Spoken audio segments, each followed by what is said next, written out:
Ngaluenga mata upo se fuluiva, o le ngaluenga Paulo i Efeso, ma le whanununu le nuu o Timotiu. O ona pōna iai a Apolo i Korinito, ua tuana iai e Paulo nu mawalulunga, ona o ole i Efeso, wana iloa i si soo, ona whai atu le o ia i ate i lantou. Na maua e o tou le nganga pa ia ina wau tou whaatua. Ua whai mai i lantou i ate ia. Na matou le langona lava po ua fua ina le nganga pa ia. Ona whai atu le o ia i ate i lantou. Pena papatiso ina o tou i lea. Ua whai mai i lantou o le papatisonga Ioane. Ona whai atu le o Paulo. Na papatiso lava Ioane i le papatisonga o le salamo. Ua whai atu i le nuu. Ia whatua tua i lantou i le muli mai. O le keriso Yesu lea. Ua whalongo ai i lantou. O na papatiso ina lea i le suafo le li o Yesu. Ua whae atu fo ia Paulo na lima i ante i lantou. O na o leo le nganga pa ia i ante i lantou. O na tautalale inga ngana ese ma perofeta i lantou. O ia tangata uma, peto atinunga fulu ma le toalua i lantou.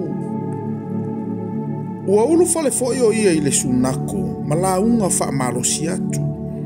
Ma tautalatala ma wha ole ole ia i lantou i mea le malo le antua, i masina e tolu. A ua loto fatu nisi, ma ua le talitonu, o upu le anga mai i le nei lotu ilu mo le toatele. O na alu esele o ia i ante i lantou, ma ua vavai esele au soo. Ua tautalatala o ia i le aso ma le aso, i le fale a onga o le tasi tangata i ngoi atu rano. E lua tausanga na whaia le nei mea, o lea na whaalongo i le afio ngā lea li o Yesu o i lato umalava, e wanonofo i Asia, o i utaia atoa ma eleni. Ua whaia foi e lea tua vavenga sili lima o Paulo, o lea ua avea ai solo ma i e tali o tauta na ilo na tino i e mamai, o na mavaya i lea o na lato mai, wo i whafofo i ante i lanto ua ngangaleanga. O na whamalosi le o isi o le autaula i tu i utaia, o e na whewai, mo lato tau atu le suafo le li o Yesu i lunga i e ua iaia ngangaleanga. Ua whape antu, mātou te matua whai antu i ante o tau i le suafo Yesu, o le ua tala ina e Paulo. Ua whaia fo i le nei mea nisi tangata o antali e toa fitu o sewa, o le i utaia. O le whaitaulanga sili, a ua tali mai le ngangaleanga ua whapea mai. Ua o wiloa Yesu, ua o wiloa fo i Paulo, a oi e o tau nā. O na oso mai ai leo le tangata ua iai le ngangaleanga, ua manu malo ia i lantou, ua whaia ina lava i lantou i ante ia. O na sosola i leo i lantou i fafo le fale, ua le lava ma ua manunua. Ua iloa le nei mea i lantou umalava e ua nonofo i Efeso, o i utaia atoa ma eleni, o na o leo le matau, i ante i lantou umalava, ua vi ia fo i le suafo le li o Yesu. Ua mai fo i lantou e toa tele o e ua whaatuatua, ma whaali mai, ma tau mai a lantou wa mio. E toa tele fo i o e na whaitonga fiti whaataula itu, na whaapotapoto i lantou a lantou tusi, ma susunua i lumo tangata uma.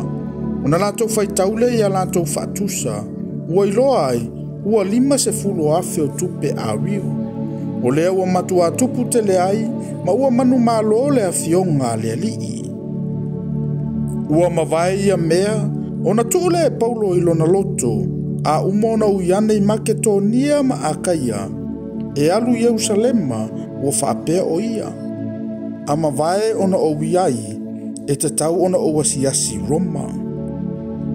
Ona awina atule e ia i Maketonia tangata e toalua, o e na au na ia te ia, o Timoteo ma Erato, a o ia ua whaipo ona nofo i Asia. Ona po ia ua tupu ai le whaanununu tele, ona o le nei lotu. Awa o le tasi tangata, o Timotiu le ingoa, o le whai mea a rio. Le na whai malu a rio tiana, ma ua maua ile o loa tele mo tufunga. Ua whapotopoto ia i ante i lantou, atoa ma le au fai ngā luenga I mea whapena, ua fai atu.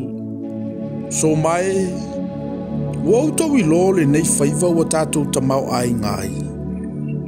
Ua utau I lo foi ma utau whaalongo, ele ngata I Efeso, aua tali so o asia umalava o na whaliliu e seina ai e le nā Paulo, le vao tangata e to tele I lona ole, ua whape atu, ele ni atua e ua whaia e 5. Ele ngata o na mau o lo tātou nei whaiva, o le atu la fo ina. Ai peitai, e tau lea o ngā ina fo ile malu o le atua whawhina siri o tiana. O le awha umatia fo ilo na mamalu. O lo tāpua iei asia umalava atoa ma le larolangi uma. Ua whalongo I lantou. O na tutumua I leo I lantou I le felili. Ua alalanga ua whape atu. E sili tiana o Efeso. Ua matua lolofi maile ai antoa. Ua pupu e atu fo I a kaio ma aritako. Tangata mate konia. O tangata le malanga Paulo. Nano feo sofi leo I lantou ma le loto ngatasi le fale mata anga. Ua fia uru fale atu Paulo le nuu. Aua le mawhawhai le auso. O isi ali fo yo ansi o e na alofa I ante ia. Na lato wa au atu nisi I ante ia o le atu. Aua le wha maalosi o na alu I le fale mata anga. Ua alalanga nisi le tasi mea. Ma nisi le tasi mea. Aua so ona vevesi le wha potopotonga. Ua leilo fo ia le toa tele le mea na potopoto ai I lantou. Ua whaatu atu fo ia I lantou ia Alessandra na I le motu o tangata. Ina watu ina ato ia I utaia. O na talo atu leo Alessandra lo na 5. Wana fia whaatonu atu I le nuu. Ua iloa I lantou wale I utaia o ia. O na tasi ai leo lantou leo umalava. Pe lua I tu aso ua alalanga ai I lantou. Ua sili tiana o Efeso. Ua whaafifi le muina le motu o tangata, e le tusi upu. Ona whai atu le o ia. Se mai, o outou Efesoe. O ai le tangata e le iloa lo auna le nei ai o Efeso I le malu o le atua whawhine siri ese o tiana. Ma le tupua na pa uifo ma ia se u. O le nei, ona wale mawhai o na upu ese ina o nei mea. E tusa o na utauno no fusao, ma ia awale so ona whaise mea. Awawa taitai mai e outou nei tangata, ele ni e whao I mea saa. Pe upu leanga I lantou ilo outou atu o whawhine. O le nei, a whaiwa ia te metiu malana autufunga se mau I se tasi, watu waso e whai ai fono. O iai fo isu I kone sula. Ia momoli ai le tasi I le tasi. Peita iane, a whaitou te su e nisi mea, e whatonuina lea I le fono e tala ina. A wane I molia I tātou ono le tali li vale I le nei aso. Ina ua lea I lamasa tātou upu e mawhai ona tātou whatonu o tuai, le nei nunu vale.